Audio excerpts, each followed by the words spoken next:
بسم اللہ الرحمن الرحیم۔ السلام علیکم۔ اقتدار حضرت عمر رضی اللہ تعالیٰ عنہ کے زمانے میں ایک کافر قیدی لایا گیا۔ حضرت علی علیہ السلام بھی تشریف فرما تھے۔ حضرت عمر رضی اللہ تعالیٰ عنہ نے اسے اسلام قبول کرنے کو کہا، اس نے انکار کر دیا۔ حضرت عمر رضی اللہ تعالیٰ عنہ نے حکم دیا اسے قتل کر دو۔ اس قیدی نے کہا، میں پیاسا ہوں، مجھے پانی پی لینے دو، پھر قتل کر دینا۔ اس کے لیے پانی لایا گیا۔ اس نے پانی کا پیالہ ہاتھ میں لیا اور پوچھنے لگا، کیا جب تک میں پانی نہ پی لوں گا اس وقت تک مجھے امان ہے؟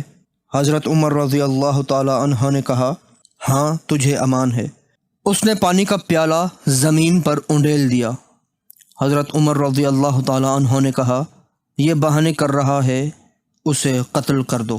اسی دوران حضرت علی علیہ السلام نے فرمایا، جب آپ اسے پانی پینے تک امان دے چکے ہیں تو اب اسے قتل نہیں کیا جا سکتا۔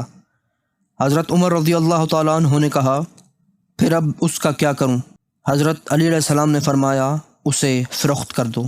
حضرت عمر رضی اللہ تعالیٰ عنہ نے کہا، اسے کون لے گا؟ حضرت علی علیہ السلام نے فرمایا، اگر فروخت کرو اور دوسرا کوئی نہ ملے تو پھر میں ہی خرید لوں گا۔ حضرت عمر رضی اللہ تعالیٰ عنہ نے کہا، اگر آپ خریدنا چاہتے ہیں تو خرید لیں، دیر کس بات کی ہے؟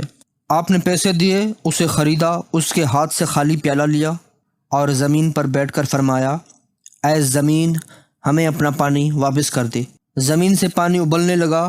آپ نے وہ پیالہ پر کیا، جتنا پانی پیالے میں پہلے تھا اس میں اتنا ہی پانی دوبارہ آ گیا، اور زمین کی وہ جگہ جو پانی گرنے سے مرطوب ہو گئی تھی دوبارہ پہلے کی طرح خشک ہو گئی۔ یہ معجزہ دیکھ کر وہ کافر مسلمان ہو گیا۔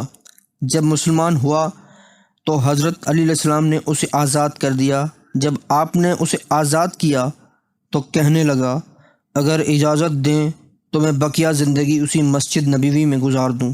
اسے اجازت مل گئی اور تا دم مرگ وہ مسجد نبوی میں عبادت کرتا رہا۔